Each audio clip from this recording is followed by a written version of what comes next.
Good afternoon, everyone. Thank you for joining us today for our second webinar before our Intimate Partner Violence Summit on March 8th here in Columbus. Just a reminder real quick on two things. One, the recording from the first webinar in January is still available. If you would like me to send you a copy if you are unable to participate, or if you'd just like to share it with others at your campus, please let me know. I'd be happy to send that to you. And also a reminder that if you have not registered for the summit, the registration link is still open. It closes a week from today, so please don't delay. I pushed the link back as far, or the registration date, as far back as I possibly can before I have to get a count in for participation. So I really encourage you to get your up to 2 people per campus registered if you haven't already. We would love to see you there. Another quick housekeeping item, just a reminder that we are recording this webinar, so any background noise from your office or whatnot, or from you working or eating, will both disrupt the presenter and the other participants' ability to participate, but will also be recorded forever and disseminated to others. So please be aware of that. If you can mute your phone or your computer, please do so. If you have an office door and can shut it, please do so as well. On your screen, you will also see a chat room. I encourage you throughout the presentation, if you have questions based on Chelsea's presentation, to enter those into the chat room and send them to me. I'm Carrie Solar, and I will hold on to those questions to the very end. If Chelsea has time at the end to answer the questions, I'll begin fielding those to her, and she will respond. If she cannot, she has committed to, I will send her the questions, and then she will respond to all of the questions, and I'll send that out to everyone later today. So please, as you think of those questions that come up, please don't hesitate to enter those in the chat room. We will get you responses. That being said, I am pleased to introduce our presenters today, Chelsea Getz. Chelsea is a licensed social worker and joined the Center for Family Safety and Healing as a training coordinator in 2016. With over 7 years of experience working and volunteering with domestic violence agencies in Ohio, Chelsea incorporates her work with survivors to provide engaging and interactive presentations on promoting healthy relationships. Certified in trauma responsive care through the Tri-State Trauma Network, Chelsea utilizes this knowledge and her passion to help break the cycle of family violence. So please join me in welcoming Chelsea, and I will turn it over to you. Thank you, Carrie. Thanks for introducing me. And hello, everyone. I hope you all are doing well.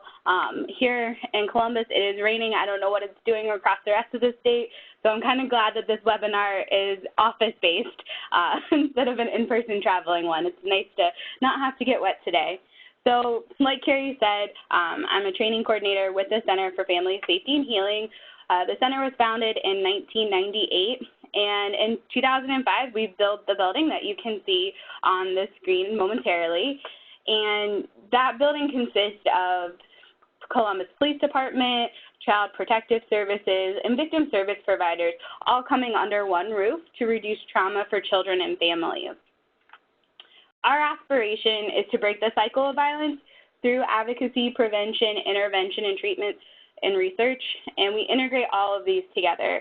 As a trainer, I'm able to go out and to provide education on healthy, unhealthy, and abusive relationships to students across Franklin County and across the state. It's been really wonderful getting to work with Carrie and ODHE and learning from students across the state about how they look at relationships and what that means to them and what healthy means to them in a relationship.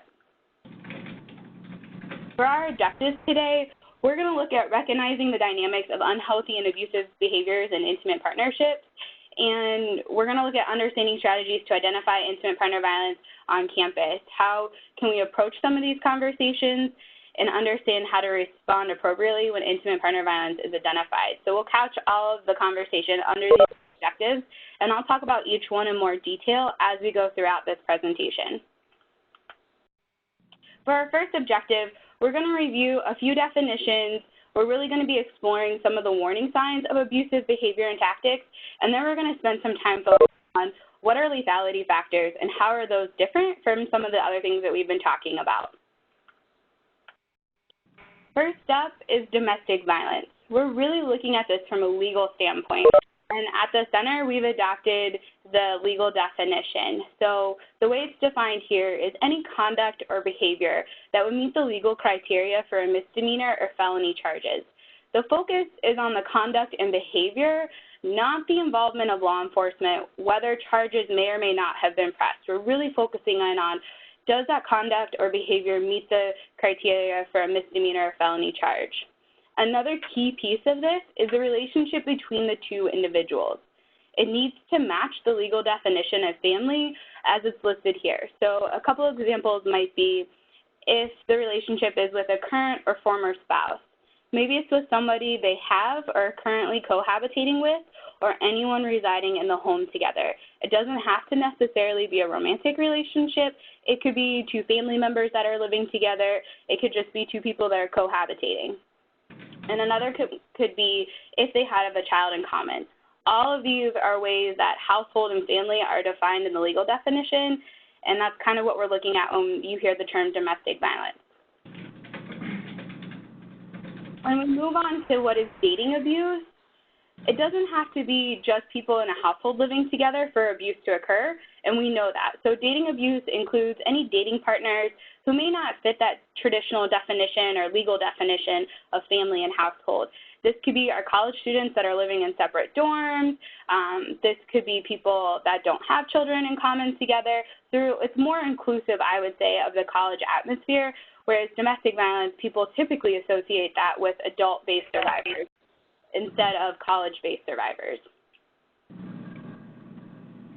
When it comes to stalking, we know that the highest rates of stalking occur between the ages of 18 to 24, which can take place in person, like showing up on campus to someone's class, or it can take place digitally. So this can mean monitoring a partner's phone, tracking them through GPS locations, whether on the phone or even on a car. It could even be through social media apps that have location identifiers. We've worked with students, one in particular, who never tagged her locations in social media posts, but her friends often would. And on the first incident, her boyfriend showed up to the movie theater about 20 minutes after her friend shared a post with her tagged into it. And he just simply stated that he had gone to the same movie theater to see a movie. And as it just wrapped up, and he was like, hey, why don't we all just hang out? I'm here too. We should all just hang out together. And it was okay that first time, but after a while, she began to notice a pattern that when her friends would tag her in their posts, her boyfriend would ironically show up 20 to 30 minutes later in the same area with some kind of reason as to why he was randomly bumping into them.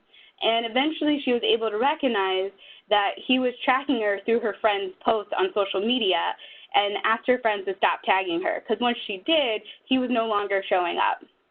And in that case, if anyone wants to know how the story ends, she did break up with him, was able to get away safely. We always like to share the end on stories so people aren't left wondering what happened. And when it comes to stalking on social media, we in our work have found that this is not an uncommon experience for students. In fact, many students that we've worked with have even disclosed that they have used social media apps like Snapchat Maps to determine their partner's whereabouts. Specifically, we've had students who have been cheated on in the past, and when they enter into this new relationship, they use maps to make sure their partner isn't cheating on them, to find out their location. Are they hanging out with somebody I don't know about? Or where are they? Are they going to be where they said they were going to be? But they don't inform their partner they're doing this, and so they're really moving into this uncharted territory that we haven't really talked about with teens or young adults, or even as adults, we haven't really talked about it.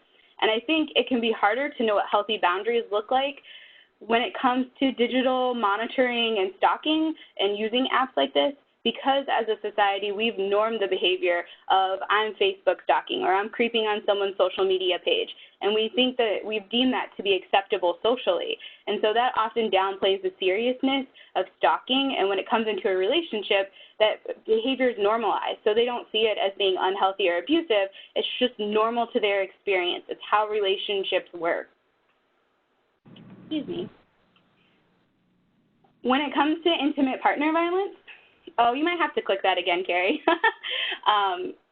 regardless of the marital status or where they reside, intimate partner violence at its core is about a pattern of assaultive and coercive behaviors that one uses to gain and maintain power and control over someone with whom they've had a close relationship. And so this really kind of wraps up all these things that we're talking about with domestic violence, or dating abuse. It's all about power and control at the end of the day.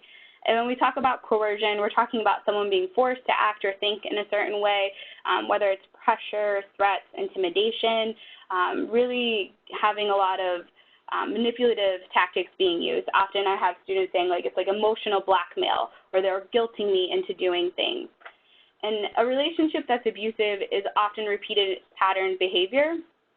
So we know that this can happen through fear and other coercive tactics that we're going to talk about in the next couple of slides. In some abusive relationships, as we can see on this chart, it's not just about physical abuse that's going on in the relationship. It's also about emotional abuse, economic. It could be restricting choices and options to keep that power and control in the relationship. We also would say that digital is a huge piece of that now. With all the students that we're working with, digital is becoming more and more a focal point of how partners are using power and control tactics in various ways, because we have our phones on us all the time. So the access to each other is just unlimited access 24/7, and I think it makes it a little harder to get away from a partner when they're constantly blowing up your phone. When you look at this chart, you can see that entitlement, gaslighting, reproductive coercion, and strangulation are all bolded, and we're actually going to break down those 4 terms even more, because these are the ones that I think we get the most questions on when we're presenting, we're talking to students or we're talking to service providers.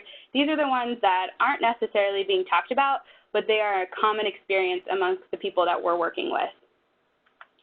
So for the first one, we're looking at the language of entitlement, and this is a type of verbal abuse that occurs in a relationship. An abusive partner might say one of the following: as your partner, I'm owed, I deserve to do this to you, it's my right to, I'm allowed to.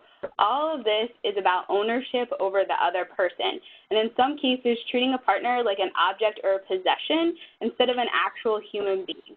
There's this whole concept of I own this person, so they just have to do whatever I say, and it's my right that I'm allowed to do these things.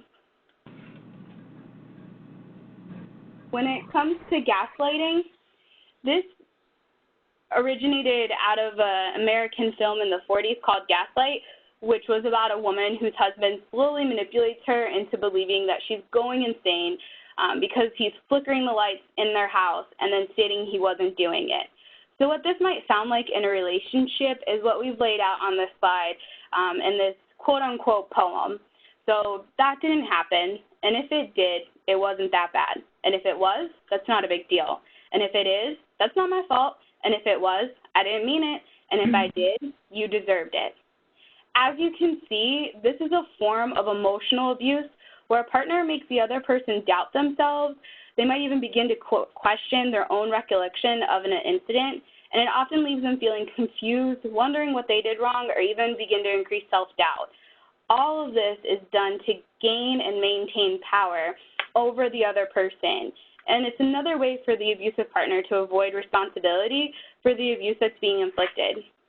So they don't have to take on that they did this, they can just keep pushing it back to the victim. Some students that we've worked with have been told they are being too dramatic in the relationship, or they're overly sensitive. Every little thing makes them upset. They're overreacting.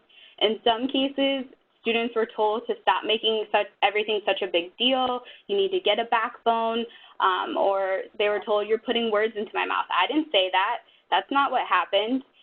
One student even expressed to us how they continuously felt they had to apologize for everything in the relationship.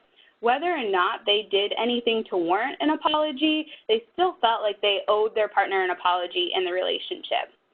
And with this poem, we can also see not only examples of gaslighting, but you can see examples of minimizing, blame shifting, victim blaming, all of those things wrap up and play on another.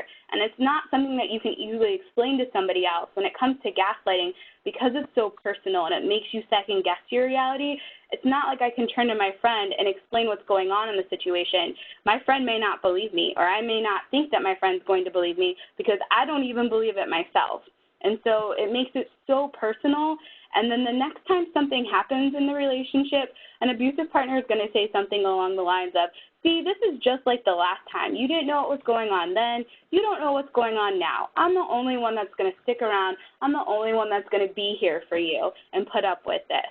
And so because it's just playing on all of that emotional and psychological abuse, it really makes it difficult to sort out who they are in that relationship and what's really going on around them. When it comes to reproductive coercion, this one is interesting because in health classes, you know, we've started to talk about relationships. We're starting to get to that point about healthy, unhealthy, and abusive ones in K through 12. And they have done some work on talking about sexual health. It's getting better as time goes on. But we haven't really talked about what happens when you merge sexual health into a relationship that is unhealthy or abusive. What does that look like? And these are the conversations that no one really wants to have because it feels really taboo. And when we talk about reproductive coercion, we're really talking about any time someone's trying to control the outcome of reproductive health decisions. So intentionally trying to get a partner pregnant against their wishes. We worked with a student who stated that it didn't matter if they broke up with their partner because if they had a kid, they had their partner for 18 years. They had to go to court with them. They'd have to deal with child custody. They'd have to deal with co-parenting. It just didn't matter because they would still be in their partner's lives regardless. And every time they had a kid with them, they would add on an additional 18 years for each child. So just even the mindset of what that looks like is really different from people who are approaching this from a healthy standpoint because they're like, holy cow, what do you mean by that? And it's just a different mindset when we're looking at it through the lens of somebody who's using abusive tactics. When it comes to controlling the outcome of a pregnancy, this could be whether or not someone wanted to have a child. It could be whether or not they wanted to give the child up for adoption, or they're told they need to keep it, vice versa. When we look at pressuring a partner to engage in unprotected sex, this could be saying that they are either not going to use protection or they're going to say they're going to use protection, but then they don't use it at all, and they just simply kind of lie to their partner about it. When they're directly interfering with birth control methods, we've seen everything from poking holes into condoms to throwing away birth control pills, or in some cases, I've had students reporting that their pills were replaced with like sugar pills or other things and didn't realize that their hormone pill had been replaced in the pack. And speaking of hormone pills, we also like to make mention at this point that we have seen hormone pills being used for power and control tactics for how someone wants to present if they're trans or gender fluid. Hormone replacement pills can help somebody represent the identity that they want to represent. And in a power and control dynamic with an abusive partner, a partner might be preventing them from taking those hormone replacement pills. They could be throwing them away, or they could even pressure a partner to start taking pills to have them have a different appearance than how they identify, and kind of pushing them into something that they're not ready for or that they don't want. And so we always just like to make mention that when we're starting to talk about hormone pills, it's not just for birth control methods, but we need to be representative and inclusive of our trans and gender fluid community. When we switch to the next slide, I'd like to just give a quick warning. Warning is that we're going to talk about strangulation, and the image on the next slide that you're looking at right now is really for educational purposes. I know it can be a little jarring to see some of the injuries that occur on this slide, but again, it was developed by the Strangulation Institute, and it's meant to help survivors identify what's happening after a strangulation incident occurs. So as you can see, there's a variety of visible signs that occur on this slide, and to the right of that, there's a list of symptoms that someone might report experiencing after they've been strangled. It could be anywhere from a raspy voice to I'm having trouble with my memory or my vision's blurry. We can see a variety of changes, and that these changes can last for several weeks after the incident has occurred. what's interesting about strangulation is that it's such a common experience that's normalized, especially among younger people. Do any of you remember the pass-out game from middle school where people would be like, let's do a chokehold for like 3 to 5 seconds, and then you pass out, and then you wake up, and everything's fine, and then people do it again and again and again. And as that game was normalized, I remember it from my middle school, we all thought, oh, it's no big deal to pass out and wake up, everyone's fine. But as the research continues to look into strangulation's effect on the brain and the body, we're understanding now that it's more dangerous than what we previously realized. And in fact, when it comes to domestic violence or intimate partner violence, it's one of the most lethal forms of abuse in an abusive relationship. The reason it's so dangerous is because strangulation can be fatal up to 72 hours after the event has occurred, and this is due to swelling of the neck tissue.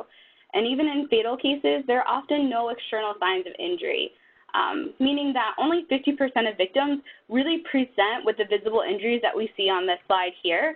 Most often, victims have no outside injuries that we can see, and it's all internal. And because they can be experiencing this and may not be presenting on the outside, it's really important that anyone who reports being strangled within the past 72 hours, that we encourage them to seek immediate medical attention as soon as possible and to let them know the dangers of strangulation because it is such a serious thing. When I worked with victims, I would often give them this information. It can be jarring and upsetting, and I would couch it in the way that I'm so happy that you're here today, that we could have this conversation, that you're alive. And I'm sharing some of this information because you may have a friend in the future that comes forward and says like, hey, I was just choked last night, or hey, somebody put pressure around my neck. And the information that I'm sharing with you could help save that friend's life. And that was really empowering for the victims that I worked with, that they had the ability to help save somebody else in a situation that they themselves were in. And so it's just validating and empowering in that way, but it can also just be triggering. So just be careful. If you do want to give somebody information on strangulation, just really know who you're talking to because that could be really jarring for that individual.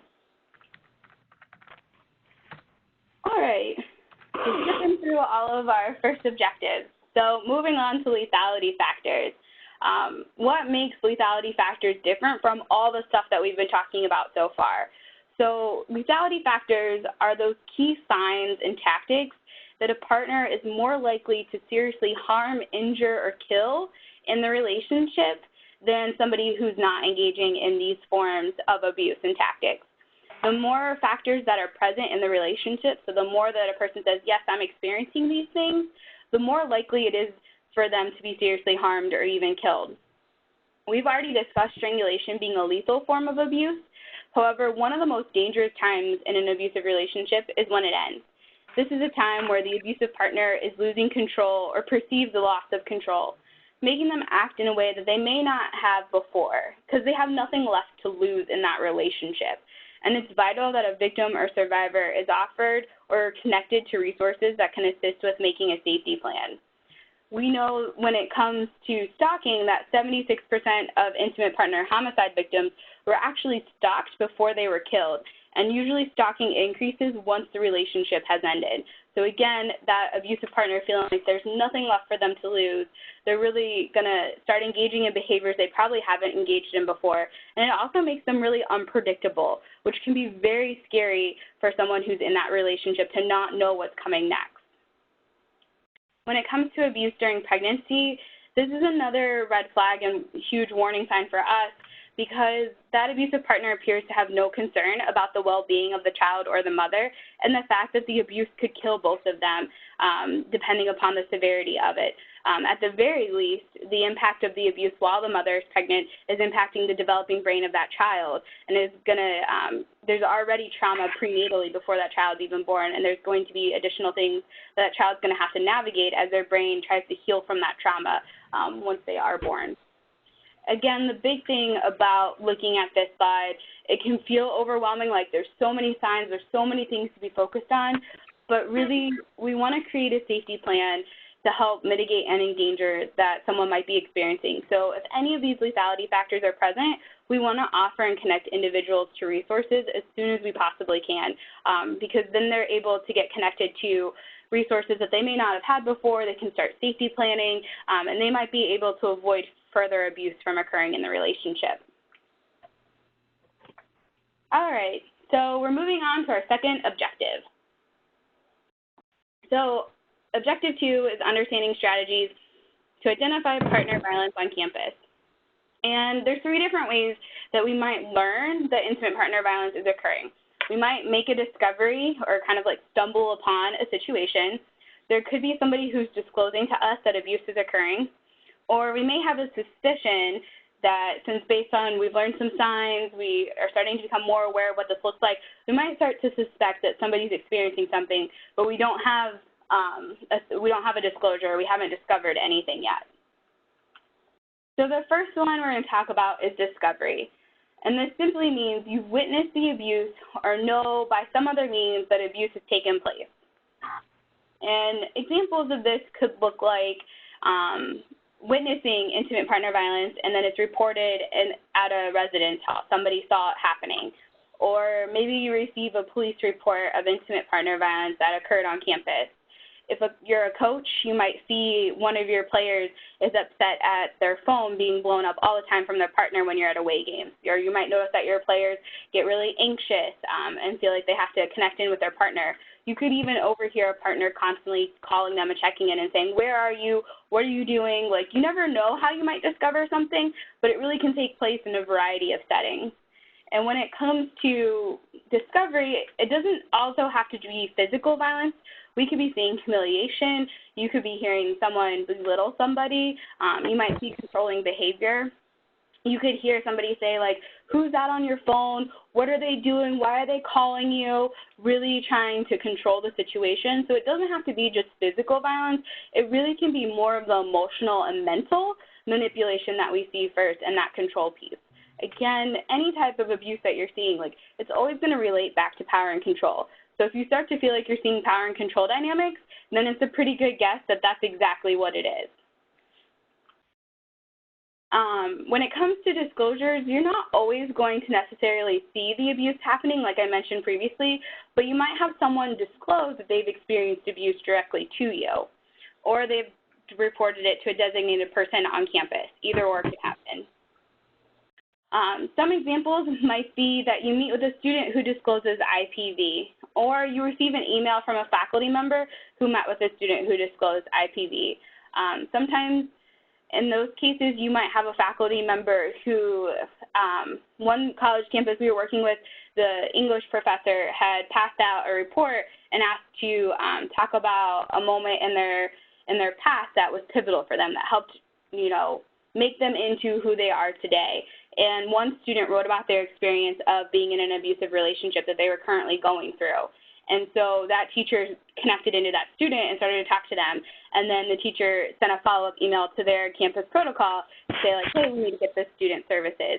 So this is just an example of how disclosures are going to come through in a variety of ways. And it doesn't mean that somebody just walks up to you and says, like, hey, I'm being abused. It almost never happens that way unless somebody's so scared that they're like, I really need help. Like, I don't know what to do. And even then, it still isn't going to look like, hey, I'm being abused. Like, there's going to be more conversation to that disclosure. In some cases, students are not ready to talk about the abuse, and you're not always going to have someone disclose. So you just have that strong suspicion. And that's where we're looking at any warning signs. You receive a notification about the warning signs. It could be a faculty member, staff member, student, parent, anyone could just have the suspicion that something more is going on than what you're seeing. Some examples of this could be you met with a student who discloses that intimate partner violence may be happening to their friend. You receive an email from a faculty member who believes that a student's recent absences and failing grades might be due to IPV. You could also just notice behaviors that are changing in a student. The student could be a really happy person, and you've noticed over the course of some time that now they're starting to withdraw. They're becoming more isolated. Those are all things that give us a suspicion. Or you might have that student who is in this relationship and everything's going so perfect and it's too perfect and everything's too good, and you're kind of wondering, like, what else is going on here, right? Like, that starts to get that suspicion because we know that when it comes to abusive relationships, they often start in this, like, picture perfect spot where things seem so great, and then little by little, or even sometimes faster, like the relationship starts to show its real colors, and that abusive partner starts to show how they're using power and control dynamics in the relationship. And so you might just even be kind of waiting to see, like, how does this relationship play out? Or maybe they're pushing too fast. We know that from the Center for Disease and Control, if a partner says, I love you within the first 3 weeks of dating, that's one of those huge red flags and warning signs that that partner is more likely to engage in abusive behavior. So even just working with somebody who's like, hey, yeah, he told me he loved me, or she told me she loved me within the first 3 weeks, like, to me, I'm kind of like, oh, okay, what do you know about that person? What's going on in that relationship? What do they know about you? And kind of walking through, like, this is starting to raise my flags of there might be something more going on here, and this might be rooted in power and control. Regardless of how you identify with intimate partner violence, we need to also be comfortable with responding. And that's really where we're going to spend the rest of the time today, and talking about how do we respond to somebody who has experienced intimate partner violence once it's identified. So we'll walk through what the discovery looks like. We'll walk through disclosure and suspicion, but at the very end, we're also going to talk about resources. So first up is discovery. And really, when you are thinking about responding appropriately, when there's a discovery, you've stumbled upon something that looks like it might be an abusive relationship, we want to remember to remain calm during this situation, and also be aware of your surroundings. In some cases, discovering abuse might be something mild, where you feel like you could interact and intervene really easily. Maybe you distract them and you just say, like, hey, how's everything going today? But in other cases, stumbling upon or discovering abuse could be really dangerous in a situation. And we would like to just remind you that keep your own safety needs in your mind as you're in these situations, and don't be afraid to call for help. Sometimes we do need to have other people help us intervene on situations. We've talked about a lot of things that are scary, and when it comes to abusive relationships, someone who feels the relationship's ending and terminating, it's not beyond them to lash out at people who are trying to help the victim and to turn their power and control tactics or even their harm towards the people that are supporting that victim. And so keeping your own safety needs in mind and not being afraid to call for help are great things that we need to have in our toolbox. We also want to encourage all staff and faculty members to attend trainings about what to do if they observe intimate partner violence on a campus. Anyone on campus can be a witness. That means you have the opportunity to be a bystander, and there's different ways that you can feel comfortable intervening. And having knowledge like this, like the conversations we're having today, the summit coming up, these are all great ways to kind of figure out, like, what would I do in a situation like this? Because we don't necessarily think about what I would do. It's not something we want to think about. And so when you end up in a situation where you are discovering something like this, your reactions may not be what you wanted or intended them to be in the beginning. So the more knowledge you can get, the more practice you can have kind of saying these things out loud, even if they're in front of a mirror, like to yourself, like you just get comfortable with the content and the material, so that when these things do come up, you feel like, hey, yeah, I can handle this, or I could call somebody to get for help. You already have like a practice plan in your head, and you're ready to roll when these things occur. All right, so moving on to disclosures. We're going to, first and foremost, follow all campus protocols related to disclosures. I know this webinar is reaching across the state, so whatever your campus protocols are when it comes to disclosures, if you have to report to somebody, if it has to be the Title IX coordinator, if you have somebody else on campus, if you have like a support resource center, whatever that looks like, make sure you're following those campus protocols. And that if you're working with students, or even if it's with staff or faculty members, that they know what those procedures and protocols look like. It's really important that when it comes to disclosures, we are transparent with people, and one way we do that is by letting them know, like, hey, anything that you tell me, I may have to report this on to somebody else. For me, working in the community as a licensed social worker, even in my role now as a training coordinator, when I work with students, I have to let them know up front, like, hey, if you tell me that someone's harming you, or that you're trying to harm yourself or harm somebody else, like those are things that I'm going to have to make a report on. I'm mandated by law. And so I let them know that up front, and that gives them the opportunity to decide, yeah, I want to tell her more, or maybe I I'm not ready to go through that process yet. And it gives that person back the power and choice that they previously didn't have before. And so that can, again, in and of itself, be really empowering for people who have experienced abusive relationships. Along with this is this concept of reflect, honor, and connect. And this comes out of some of the certifications that we have here at the center and looking at trauma-informed practices and what does that really mean to be trauma-informed. And really, we found this tool to be super helpful in working with survivors or anyone that's experienced any form of abuse or violence in their life. And what it means is when we're reflecting back what somebody has said to us, what we're doing is we're reflecting that we've heard their story and we were listening. When we provide them with the honor, we're really validating their experience and thanking them for having the courage to share that with us. And when we connect them, we're looking at connecting them to safety and support, whether it's in our campus or in our community, whatever that looks like. We're always wanting to connect them on to those safety and supports that are around. So an example of this might be if a student discloses to you, you could say back to them something along the lines of, I see that you're really nervous and upset right now. This can be really difficult to talk about. What can we do here at campus to ensure your safety during this process? It can be really simple, just like that. It doesn't have to be a lot of words. It doesn't have to be flowery. You don't have to be a counselor to do this. In fact, I just was in a group of people that were getting trained on how to use this tool, and there was 26 of us, and there was 2 of us that were like counselors or social workers, and a variety of people from all different like education, community members, I mean, just people from all over, and all of us were seeing the benefit of how you can use reflect, honor, and connect to really validate that person's story and then help connect them into the resources around them. And so we'd like to pass this on to you guys because we think that this could be a way that you can really relate to somebody and help them feel like we're really there for them in this time of need. Other things that we want to be careful of when we're thinking about disclosures, think about your posture and like how you're saying things. So it's really important that we're aware of what our face is saying, what our tone of voice is saying, even just our body language. If we're sitting with our kind of like turned away from the person, that can be really off-putting for somebody. So just if you're standing up above them and they have to look up to you, again, that can be really off-putting. That can make it feel like there's a power dynamic between the 2 of you. So if at any point in time you have the opportunity to sit at eye level with somebody who's disclosing, we'd really encourage that. Try to just keep calm while they're talking. You might be freaking out in your brain. That's totally normal. We'll validate that. But also keep in mind that like you can have a calm presence on the outside, and that can help the person who's disclosing. As you think about connecting them into resources, connecting them into safety, we really want to make sure that we offer more coulds rather than shoulds.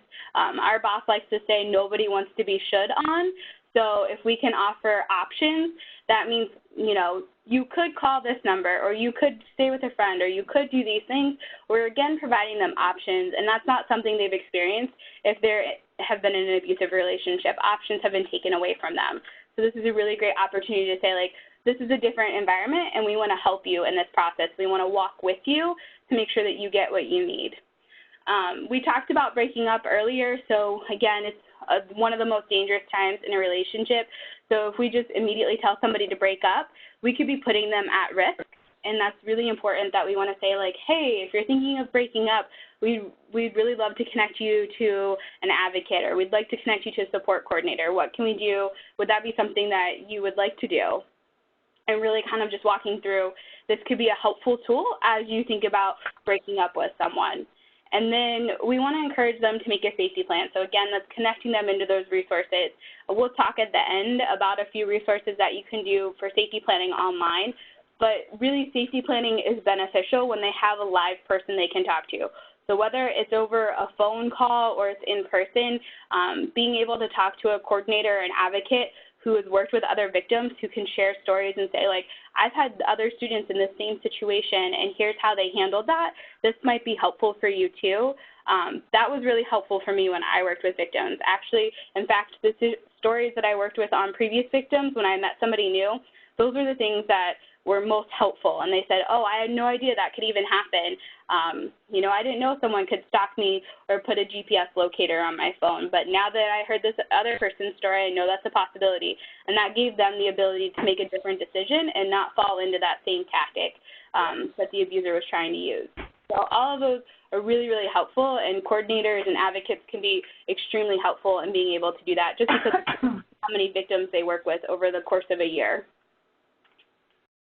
When it comes to suspicion, we really, when you're responding to suspicion, documentation really needs to be the facts of what's happened and why you have this suspicion. Not necessarily your opinion of, I just don't like the relationship. We really want to document what are the warning signs that you've noticed. Are there any lethality factors that we've talked about today in this presentation? When did it occur? What time of day was it? Where was it occurring? And then keeping a like a log of that. Is it an ongoing, repetitive, or pattern behavior that you're starting to notice power and control being used?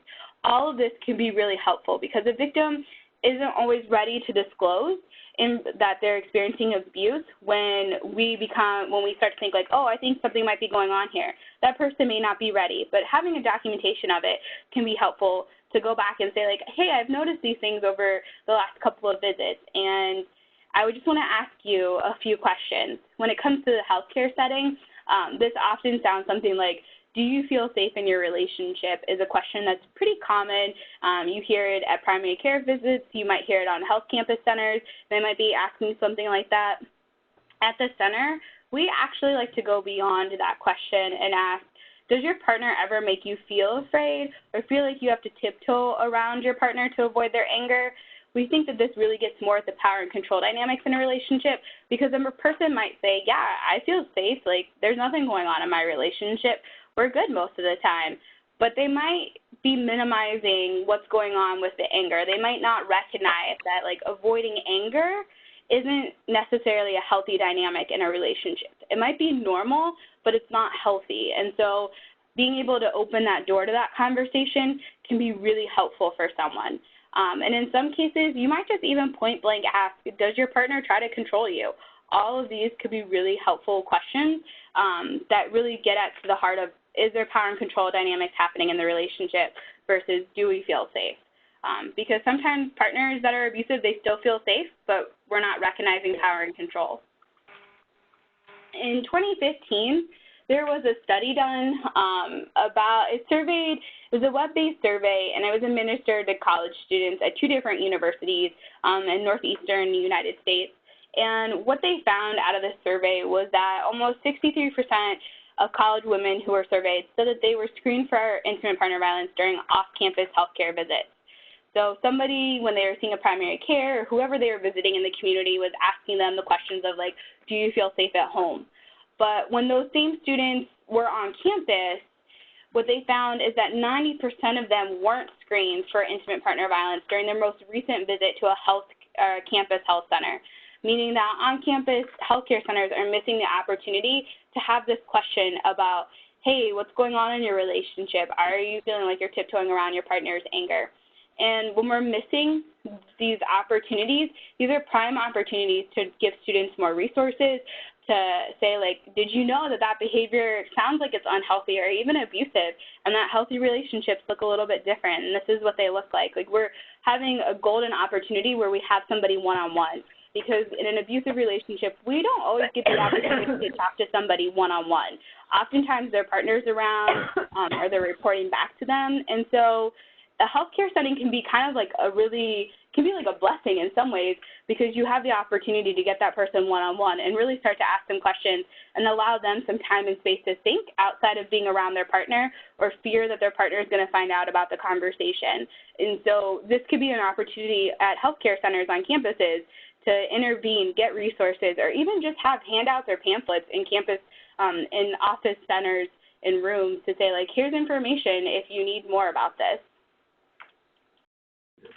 And that kind of leads us into what are some of those resources. So I know Carrie mentioned we're in a webinar series. There's the summit that's coming up in a couple of weeks, and I know that you guys are going to continuously get more resources as you go throughout.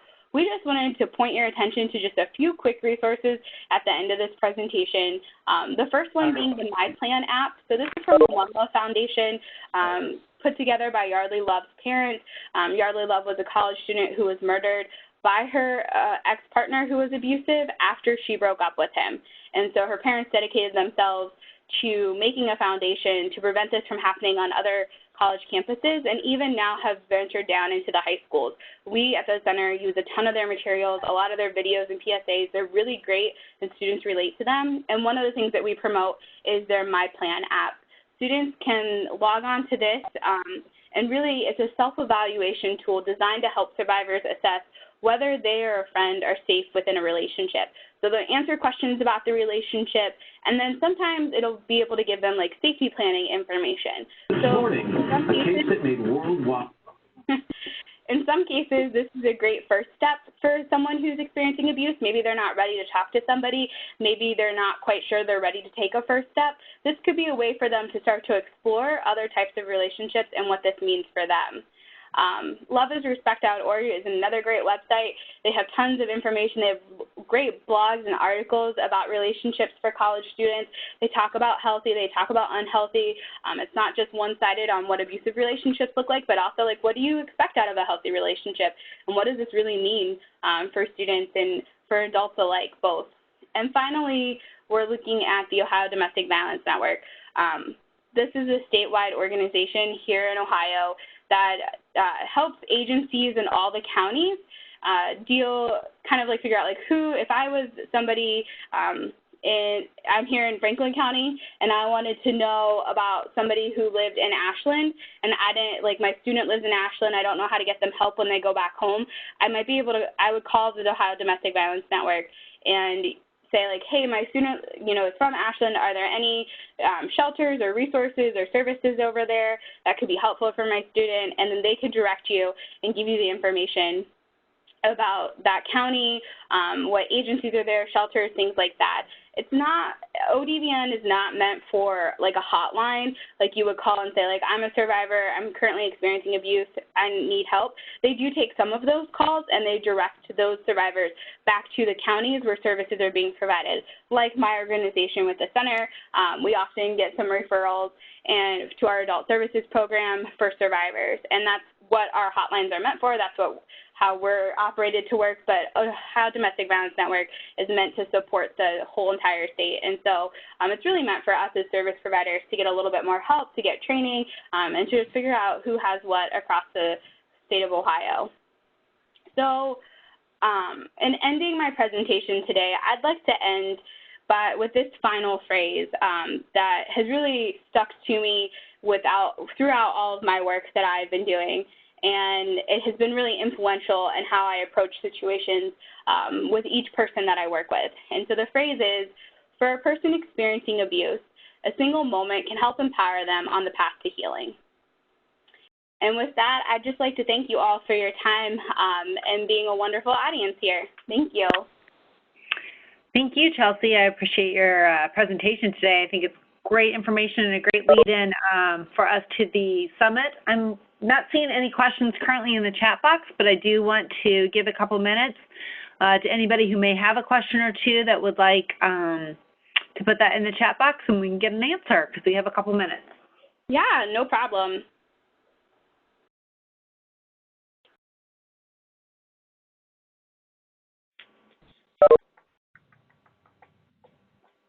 I feel like I should have some music. No. You need Moana again? I do.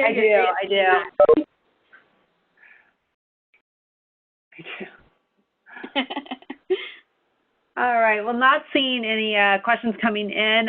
If anybody does have questions, you can send those to me, Carrie Solar or ksolar@highered.ohio.gov. Or Chelsea's contact information is also up on the screen. You can email her directly. Yep. If you need a copy of the webinar, you need to contact me, not Chelsea, and I will be sure to get that to you. But thank you, everybody. Chelsea will also be at the summit in March, so if you want to touch base with her there, I'm sure she'd be happy to connect. Thank you, Chelsea, and thank you, everybody else. Have a wonderful day. You too, Carrie.